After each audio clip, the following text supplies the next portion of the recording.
Assalamualaikum warahmatullahi wabarakatuh. Selamat datang dalam video tugas mata kuliah Pendidikan Kewarganegaraan. Pada kesempatan kali ini, saya Mayana Plestari akan membahas tentang beberapa pertanyaan untuk memenuhi tugas UTS saya.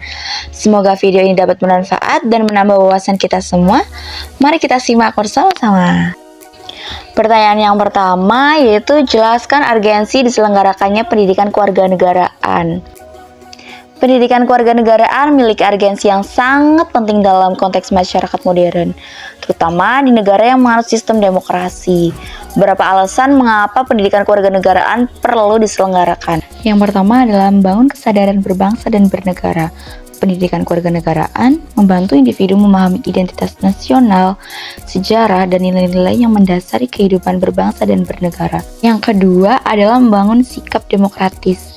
Melalui pendidikan ini, individu diajarkan tentang prinsip-prinsip demokrasi, hak dan kewajiban sebagai warga negara, serta pentingnya partisipasi dalam proses politik. Hal ini mendukung terciptanya masyarakat yang aktif dan kritis. Yang ketiga, meningkatkan keterampilan nasional. Pendidikan kewarganegaraan juga berfokus pada pengembangan keterampilan sosial, seperti kemampuan berkomunikasi, bernegosiasi, dan bekerja sama. Keterampilan ini penting untuk membangun hubungan yang harmonis di masyarakat yang majemuk. Nomor 4, menanamkan nilai-nilai etika dan moral. Pendidikan kewarganegaraan mengajarkan nilai-nilai etika dan moral yang diperlukan untuk kehidupan bermasyarakat, seperti kejujuran, tanggung jawab, dan keadilan. Nomor 5, mempersiapkan generasi penerus.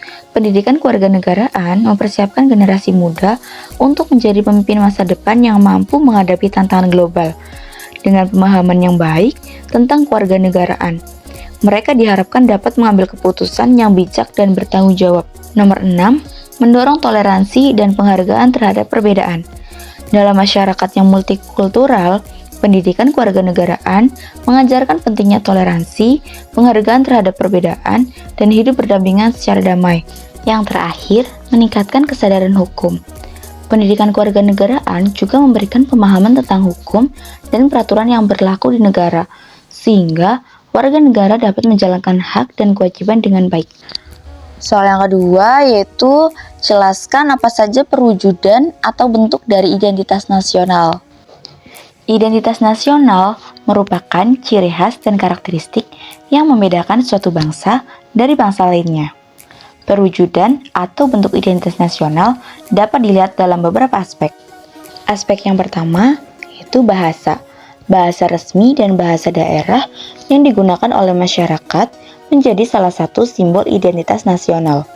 Bahasa mencerminkan budaya, tradisi, dan cara berpikir suatu bangsa.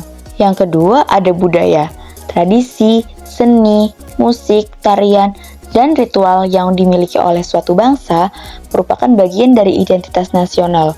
Budaya mencerminkan nilai-nilai dan norma yang dianut oleh masyarakat. Yang ketiga ada sejarah.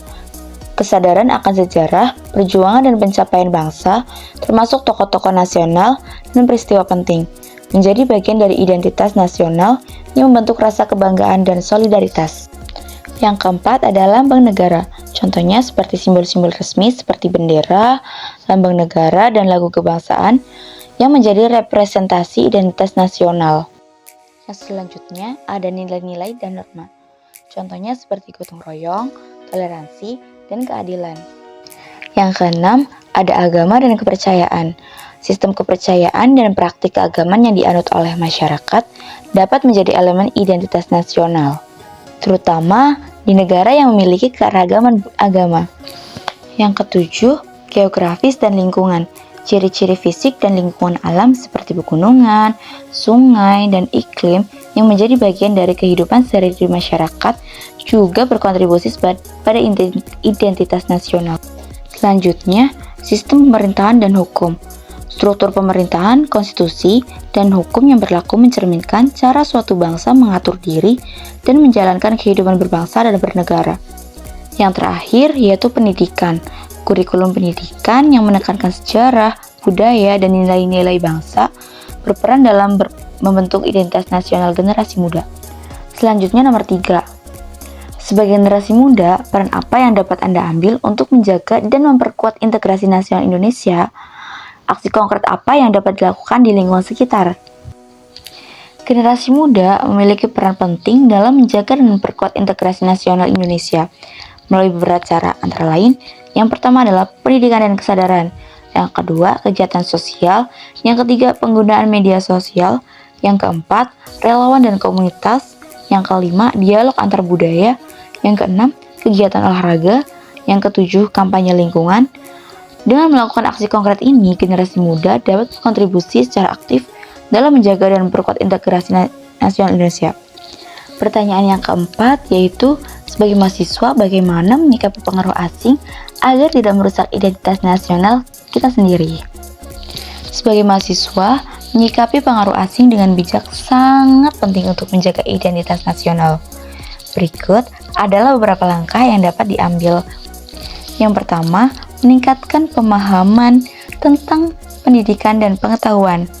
Yang kedua, kritis terhadap konten asing. Yang ketiga, menghargai budaya lokal. Yang keempat, mengadakan forum diskusi atau debat tentang isu-isu global dan pengaruhnya terhadap Indonesia. Yang selanjutnya, kreatif dan inovasi.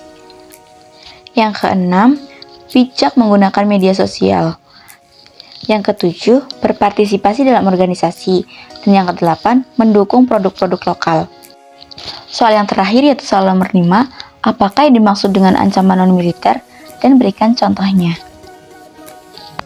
Ancaman non-militer adalah segala bentuk ancaman yang tidak melibatkan kekuatan militer atau konflik bersenjata, tetapi dapat mengganggu stabilitas, keamanan, dan kesejahteraan suatu negara. Ancaman ini berasal dari dalam maupun luar negeri dan sekali berkaitan dengan aspek sosial, ekonomi, politik, dan lingkungan.